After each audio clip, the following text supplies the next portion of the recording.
Hello everyone, this is Dr. Carolyn Maria, working as an assistant professor in Loyola College of Education, Chennai. The title of the course is Educational Psychology, in which we are going to learn Unit 4, which deals about intelligence and creativity.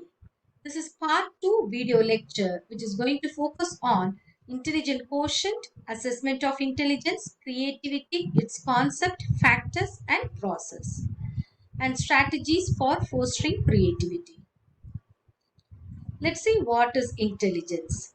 Intelligence is the capacity of an individual to understand and act effectively at the given situation.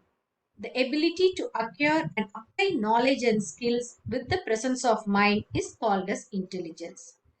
Intelligence is the ability for adjustment and adaptation of new problems, ability to learn quickly, ability to carry on the abstract thinking.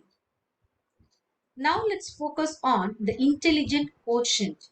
Intelligent quotient is a comparative index showing the performance of a particular child with the other children in the same chronological age.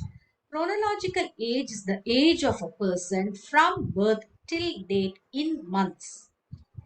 The ratio between the mental age and the chronological age is called as intelligent quotient. Mental age is the basic age in months plus extra months. Chronological age is age of a person from birth in months. So IQ, intelligent quotient formula, is equal to mental age divided by chronological age multiplied by 100. You can remember this by MA by CA into 100. In order to have a good memory technique, you can remember MCA. So M comes on the top and CA comes down. So remember as MCA, that is mental age by chronological age into 100. Let's see what is mental age. Mental age is the expression of extent of development achieved by an individual stated in terms of performance that can be expected at a given age. The mental maturity of a person corresponding to the level of performance in an intelligent test irrespective of the chronological age. For an example, if an 8-year-old child is performing a task of 10-year-old child, then the mental age of the child is 10 year. You should not call the mental age of the child as 8 year, rather it should be called as 10 year. Now, in a class of 100 students, you would come across with this kind of population. That is, one or two people will be below average. That is, they'll go for 59 to 0 to 60 percentage. And 5 people will be in borderline. And 14 will be in slow learners. 60 will be in average. 14 will be in superior category and 5 will be superior and 1 person will be genius who will have the IQ above 140. This is the classification of IQ. See, as I have told you already, we have gone for a formula of MA by CA into 100. So, in which we came across with MA is the basic age plus extra month. Let me explain what is this. See, for a child of 10-year-old, he or she would be studying 5th standard. So for the child, 5th standard question paper, if you give, which could contain some 10 objective type of question, if the child gets 100 out of 100, that is all the 10 questions, if the child is able to answer and gets 100 out of 100, you not call the child as a very gifted child. Rather, the child will come under this category, that is 90 to 110, that is average category only. Rather, the 10-year-old child should be given 11-year, 12-year, 14-year-old children question paper without teaching. If the child is able to answer, then the child may fall into this category of IQ level above 110 or 120. Then you can call the child as a superior child. So how are we going to formulate this formula? Basic age. See, for a 10-year-old child, that is 5th standard child, you can start giving a question paper right from first standard onwards. 10 objective type of questions you can give. So first standard question paper, the child may get 10 out of 10. Second standard, 10 out of 10. Third standard, the child may get 10 out of 10. And fourth standard, if you give, the child may not be able to give 10 out of 10. Rather, the child may get 8 out of 10. So there you can stop and you can calculate this basic age. So the basic age is third standard question paper only. Up to third standard, the child was able to get 10 out of 10. Fourth standard, the child was not able to get 10 out of 10.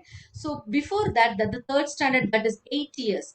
8 years in months, you can call it as a basic age. And this extra month, for each correct answer, you can give 2 months. Each correct answer, you can add 2 points and you can calculate this mental age. And the chronological age for a 10-year-old child is 120. That is 12 months into 10, that is 120. Into 100 when you go for, you will get the intelligence of the child. And of course, like fifth standard question paper, if you give, the child may get 7. Then sixth standard, the child may get some 3. Seventh standard question paper, if you give, the child may get some 4 answer correct. And 8th standard question paper, if you give, the child may get some 2 answers correct. Ninth standard question paper, only 1 answer. 10th standard question paper, if you give, the child may not be able to answer even a single question. There you stop. Then you can calculate applying the formula and you'll come across with this differentiation, and you can say that the child is a gifted child or a superior child or highly average child or not. So whenever we are coming across with 100 out of 100 or centum result, we cannot proudly say that we are falling under like very intelligent category. Rather, we fall under this average category only. When you get score 90 to 109, we come under average category only. With regard to IQ, if you are saying, when we are able to solve the problems or the questions attend which are above our mental age, that is above our chronological age as well as mental age, when we are able to do that, then only we can call ourselves as highly intelligent people or gifted children or superior people and all. The intelligent test attempts to measure the intelligence, the basic ability to understand the world, assimilate its functioning, and apply the knowledge to enhance the quality of life.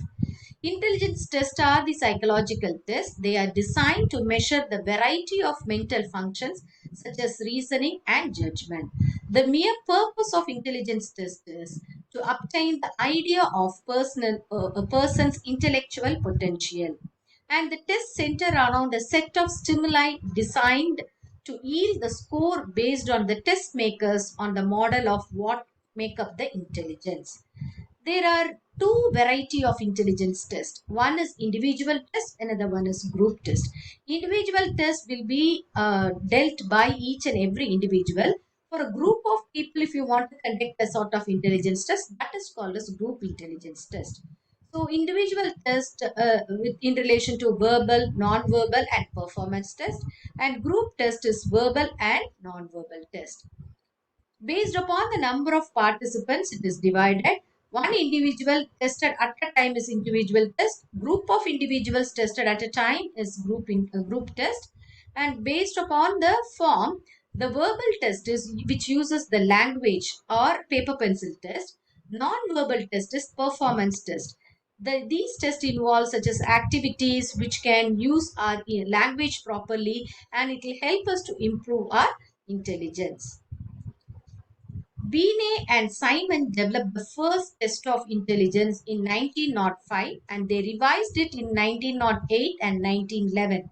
And they were concerned about the development of tests that would objectively assess the performance of school children in order to identify the dull children, just to find out who are weak in the studies. In order to identify that only, these people, Binet and Simon, they have developed the intelligence test, and they considered many different types of problems but kept only those who had high predictive validity for school achievement. As a result, their scale contained items of more abstract and complex nature that can be previously employed for tests for mental ability. Wessler was another person David Wessler in 1949, he has developed a intelligence test for the school children. And Wessler states that intelligence is the overall capacity of an individual to understand and cope with the world around them. So the test measures the cognitive ability and problem solving process of the children of 6 years to 16 years and 11 years and above. You could see in this picture, these are some of the sample of the intelligence test. You could see, like, the first diagram, you have a shaded triangle shape, and here second diagram unshaded, third one shaded, fourth one unshaded, fifth one shaded, and sixth one should be unshaded. So we got one clue. And next one is the triangle gets a direction like this. So from here to down, then to right, then up, left, then it should come down. So here is the down triangle, either this or this, and we have to go for unshaded. So either the competition between 2 and 5. Then you can see the first diagram has an unshaded circle, here shaded, unshaded, shaded, unshaded. So here ultimately it will be shaded. So the option answer is 2. So this is how you have to find out the relativity between the diagram, whatever option is given, and you can find out the answer. So Wessler's intelligence scale for children for 6 to 16 years, and that is for the preschool as well as even the primary school children. They both contained the verbal subsets and non-verbal subsets as it is shown over here. And he has conducted some tests in relation to getting the information, similarities, mathematics, vocabulary and comprehension, picture completion, coding, picture arrangement, block design and all. And you can look at this picture in the box on the top above given, and look at the pictures down, which picture can go in along with the top pictures. And down you could see a sort of truck, and here it is a parachute and it is a boat. And this is water transport, and this is air transport, and this alone is road transport as it is given there. So the first picture goes along with the question. Non-verbal items with regard to intelligence test are picture construction test. That is, incomplete figures will be given and students will be asked to complete the figure. And you would have seen the maze and the puzzle and all. And this puzzle games also would be given in order to make the students find out the proper intelligence. And you could see in this question also. See, two lines are there. So triangle, then four lines are there. So ultimately 5. So the answer could be 2. Our present schooling system gives importance for promoting only two categories of intelligence, that is verbal and numerical ability. As we know already that there are 8 kinds of intelligence, but we are focusing mainly on verbal and numerical ability. We need to focus on logical reasoning. So schools should take equal interest in developing other types of intelligence too. Instead of identifying other special talents in children and labeling them as learning disabilities, we need to focus on developing a lot of logical reasoning. That is the educational implication. Let's now discuss about creativity. What is creativity? Creativity is the unique way of combining ideas. Your own handwriting and your signature and the way of your dressing, all these are the examples of your creativity. According to Oswald, he said that it is a rare capacity for developing insights, sensitivities, appreciations in a circumscribed content area of intellectual or artistic activities. C.R. Rogers said, creative process is an emergence in the action of a novel relation or product, growing out of the uniqueness of the individual on one hand, the materials, events, people, or circumstances of his life on the other hand. Let's discuss about the nature of creativity. Creativity is the end product of all the creative thinking, which results in a kind of poem, music, scientific theory, your drawing, or any handicraft work, etc. Everyone possesses the creative abilities as a natural endowments, and each and every person is capable of being nurtured by education. So we do have the creativity inborn, and it has to be nurtured in schools and colleges as well as even at home. The creative expression helps a person to build up the joy. So once, see for an example, you just take a white sheet and you draw whatever you like. And after drawing, you will have a sort of sense of satisfaction. And because like, you would think that like, yeah, this is my creation. That kind of pride you would get. And creator is able to make the ego involved statements, and creativity involves in divergent thinking. For single problem, different solutions you may come across with. Creative expression involves all aspects of human accomplishments. For an example, scientific discoveries. According to Guilford and Torrance, they said that there are various dimensions of creative thinking. The first dimension is spontaneous flexibility. It is the ability of a person to produce the variety of ideas. They'll be like a storehouse. They'll be serving as a storehouse of ideas. One after the other, they would be kept on bringing in. And there will be a fluency, free flow of ideas. And it is quantitative in nature, fertility of ideas. So many ideas would be there in a person, and they would be keep on bring out so many ideas. And it is sensitivity to the problems. Whenever we come across with any problem, we see what are all the possibilities to solve the problem. There comes the creativity. That is the origin of creativity. For an example, we came up with the problem of drinking water. In Chennai, we came up with the problem of drinking water in early days, and people started to think of it, and they brought up a new idea of converting the salt water into drinking water, that is reverse osmosis system. And same way with regard to electrical consumption, we came up with power cut problem, and people invented the inverter. So we are sensitive, we are sensitive towards the problem, and that is helping us, and that is serving as a sort of seed for the creativity. So based upon our need and whatever problems we have, in order to solve the problem, we come up with creative ideas. And it is originality. It should be the original thinking of every person. And elaborative. And it is the ability, the creativity helps a person to work with the details in the plan. So, like, it doesn't happen within one shot. We have to go for so many trials in order to succeed.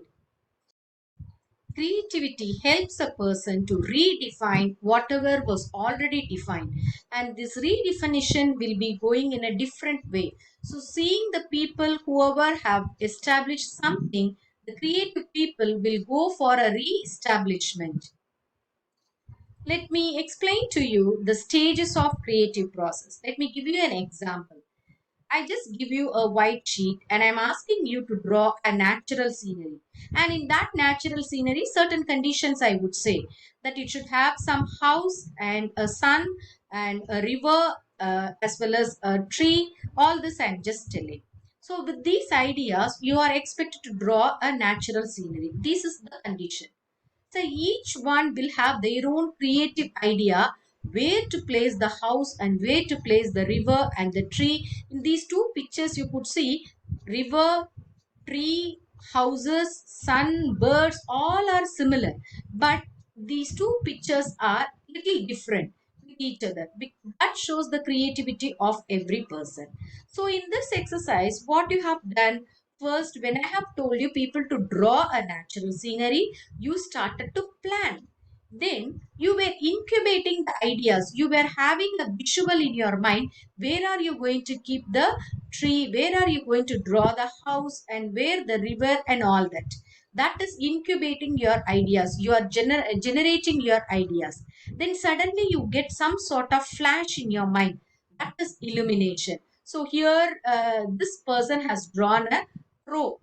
Some birds he has drawn, and here this person has drawn a boat. Okay, so this is the illumination, this is the creative idea. As you are drawing, you come up with the sudden flash in your mind, and after finish drawing, you would go for a verification. So these are the stages of creative process. First we plan and prepare, then we incubate, then we illuminate, we get all the sudden flash of ideas, then we go for a verification. There is a difference between creativity and intelligence. Convergent thinking is intelligence, divergent thinking is creativity. For an example, single response is convergent thinking, multiple response is divergent thinking. Um, if I am asking you a question, who is the Prime Minister of India, you have only one option. If I am asking, that is convergent thinking, which is related to your intelligence. If I ask a question, who can become the Prime Minister of India, you come up with various solutions, you come up with various options. That is divergent thinking. How are we going to identify the creative children? By using the creativity test. There are so many tests in order to check the creativity of students. And they are the test devices which can even go for observation and as well as interview method. There are some barriers for creative thinking. High standards of achievement for low level works are the greatest barrier of creativity, because people mainly focus on memory as well as mark. They are not giving much importance for the standard as well as even the quality. The inflexibility of assignments, because, like, 5 pages of assignment, 10 pages of assignment, as well as impositions, if you keep giving, that will kill the creativity in students. And overemphasize on school mark, we are just focusing only about the marks of the students. And of course, the authoritarian teacher also will be serving as a sort of stumbling block for the creative thinking of students, because whenever the students come up with so many creative questions, if the teacher is preventing the students from asking questions by telling the students to keep quiet, silence, automatically the teacher is serving as a sort of authoritarian, and it will kill the creativity of students. There are some suggestions for development of creativity. The curriculum has to be organized based upon the concepts and allow more individual assignments for the students, and we can bring in students in contact with the best talent as well as knowledge available from the teachers as well as other sources. We can bring in so many inventors stories, innovator stories, and we can project to the students that will motivate their creativity.